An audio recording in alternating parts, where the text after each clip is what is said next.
Concha, and I'm a childbirth educator, a doula, and a breastfeeding counselor. I'll talk to you today a little bit more about trauma.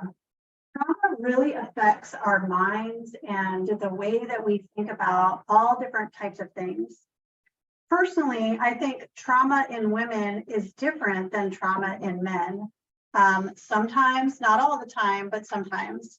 And I personally had trauma in my marriage. I had trauma within divorce. And I also had trauma in a long custody battle that lasted over 5 years. And then I also had trauma after birth. When my son was actually born, he had a sucking dysfunction. And that was only because he was taken from me for 6 hours on the 3rd day of life.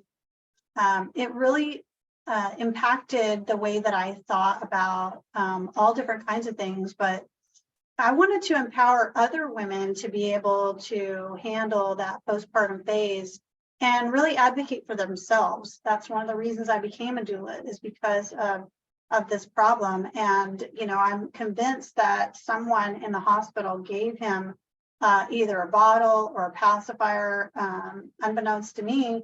And I had told the hospital not to give him anything. And, you know, it was just very unusual that he would breastfeed just fine. And then after 6 hours of being away from me, of course, I'm engorged and really in a lot of pain. And my son just did not want to do, you know, didn't have a desire to nurse. And I know it was because he had to have been given something. And that led to a journey of 6 weeks of finding out how I can help him to breastfeed better. And, you know, we shouldn't feel ashamed of having to use formula if it's something that we have to do for even just a short period of time until we can breastfeed well. But I think there's so much stigma and bad thoughts around formula feeding versus breastfeeding. Of course, breast is best, but it may not be possible for some reason or another. And so we shouldn't feel like we have to, you know, conform to the way that society says that we have to breastfeed or the way that we have to take care of our children, right? And there's also a lot of trauma within the birth field. And I have seen it a lot in myself, you know, within the births that I've attended. I've seen unnecessary interventions that are pushed on women when they don't need it. I've seen cesareans where it wasn't needed. Ridiculous reason of, you know, your placenta doesn't have enough oxygen for the baby anymore, and so we have to do a cesarean. I mean, because she had COVID twice, there's no more oxygen within her placenta. Is an absolutely ridiculous claim. And it is not backed by science in any way whatsoever. There was no evidence in any papers to say that the placenta has no oxygen after having COVID twice within pregnancy. So, you know, there's these ridiculous claims that come out. Episiotomies, you know, are forced on women when they aren't necessary sometimes, most of the time. Also cervical checks. You know, one time I asked a midwife, why is it that all of my home births, the water only breaks the last 5 minutes or so before the baby comes? And she said, it's because we don't stick our hands up there a lot, right? And so with obstetricians, they're constantly doing cervical checks, and it's messing with the natural body to be able to birth that baby easily and allow that water to break naturally on its own. And that water's there to protect the baby, right? But then also invasive technology, like why do we have to have a needle stuck in our arm the entire time we're laboring? Is it really necessary to have that there all the time, right? If you're in labor for 2.5 days, why are you going to have this thing in your arm all that time? Breastfeeding problems also, you know, all of these things cause trauma. And then once the baby's born, you have all these opinions that go on. You know, your parents are telling you all these opinions. The nurses are giving their opinions. You know, your obstetrician maybe, or your midwife is giving you opinions. Your best friend's giving you opinions. So you have all these opinions going on, and you don't know what to think of your own self. And so, how do we have wisdom when we're feeling traumatized? Mm. That's the question I want to pose to you all. Mhm. You gave us a whole lot there, and I'm asking a question to your question is the trauma maybe during pregnancy or after birth? Well, it could be. Pregnancy or It could be just postpartum? anything. I talked about marriage, Oh. divorce. So it really could be any time that there's been trauma in your life. How did you really deal with that in a wise way? I know Naomi, I would like to speak. When I was pregnant with my daughter, because I was dealing with lupus severely, the doctor actually recommended me and my husband have an abortion, and we decided not to. And that caused the doctor to send us a letter to basically tell us they cannot see me because I was not taking their medical advice because they felt my life was at risk. Mm-hmm. Knowing then that I wanted to have a child, having faith in God, having a family that supported me was my way of getting through that trauma. Because I did feel rejected. Like, I really need this person. Like society has told us we need doctors, we need people to help us when we're pregnant. Mm-hmm. So I really felt like I was counting on this woman to help me. And then she kind of dropped me. So it was kind of traumatic for me because it's like, okay, what do I do next? And then am I really harming myself because they decided not to see me? All in all, we were able to have a beautiful daughter. She's 8 now. She had no complications that they thought she would have. I didn't even have any complications that they thought we would have. So us making a decision and figuring out what worked best for us is what we did. And we had the baby. I switched doctors. And then I will also talk about, not until I recently talked to Naomi on her Clubhouse did I even learn that with my second child, I didn't need to have a C-section. Mm-hmm. So I was told because I already had a C-section that I needed to have another one. It was no way that I could have a natural birth. Mm-hmm. And it took 3 years after having those C-sections and talking to Naomi to realize that I didn't need to have a C-section.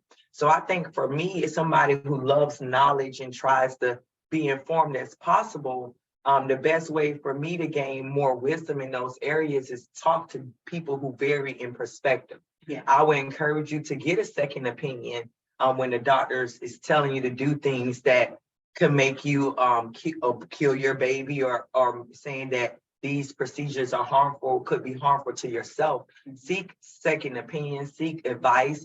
Find women who might have been in those things, went through those situations, so they can provide some advice for you as well. Right.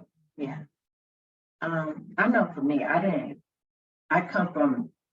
think trauma is different for everybody. Yeah. And I come from I don't know if it's a generation or something, but I just come from a place of we suck up a lot of stuff and a lot of things that maybe I see probably more this generation. Like I look at my kids and how they react to certain situations, and I'm like, that's nothing. But to them it's traumatic, and I can't dismiss that, so for me personally, I have experienced trauma, but I didn't realize it was until I got older. Mm-hmm.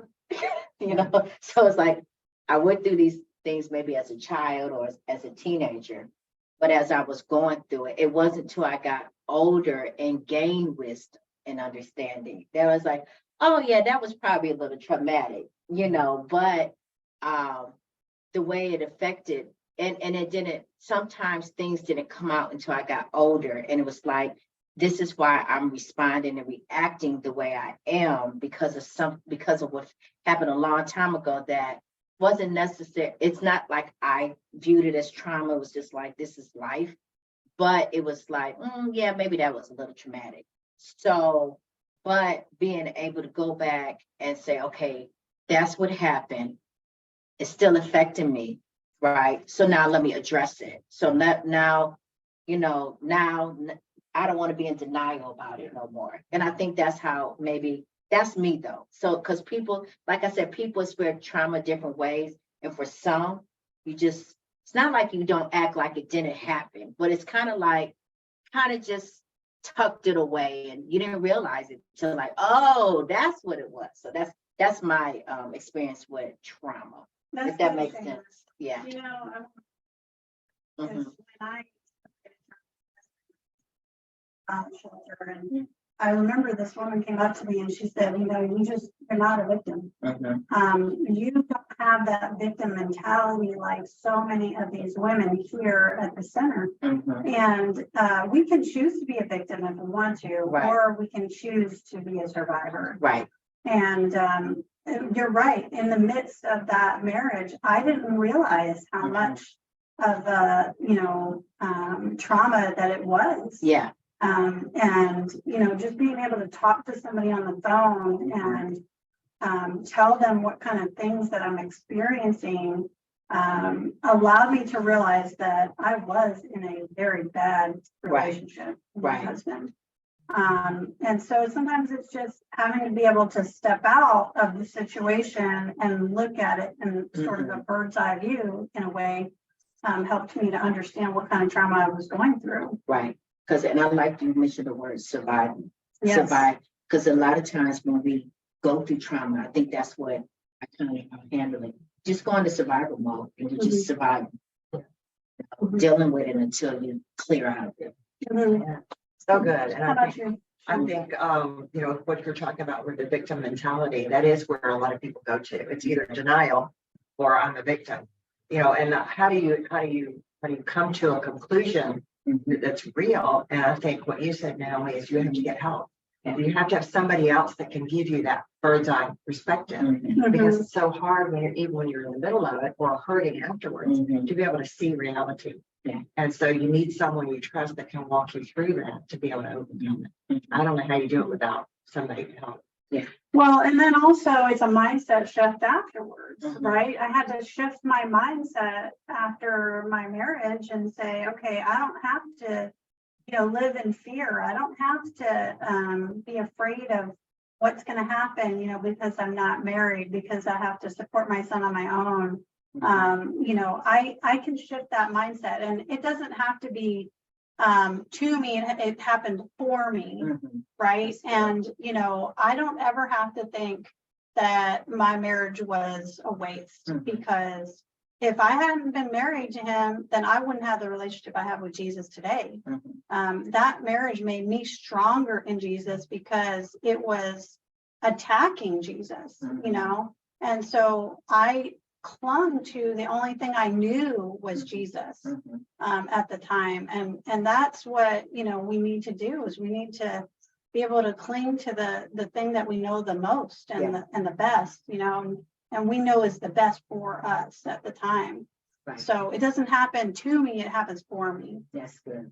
And Naomi, one of the things that we deal with in my work around the world with trauma, because I'm involved with the anti-sex trafficking, is to help these girls, these children that have been traumatized, realize that this is temporary. Yes. This is not something you're going to continue going through. You're in a safe place now. And by the time we get them, we have to establish that, realize that you don't have to continue to walk in this. You're walking through it and coming out on the other side. So there's a hope that happens in that. And I think that's critical as well. Absolutely. And then we also want to say, okay, so what is God really trying to teach me in this? Right. And is he trying to teach me something, or is he trying to teach something to someone around me that sees me walk this out in God's glory, right? Yeah. So I really thank you all for your opinions. It's really great. But, I just encourage you to think yourselves about what is it that God's really trying to tell you in the trauma that you might be experiencing today. Thanks so much for joining us on Chief Women Arise talk show, and we'll see you next time.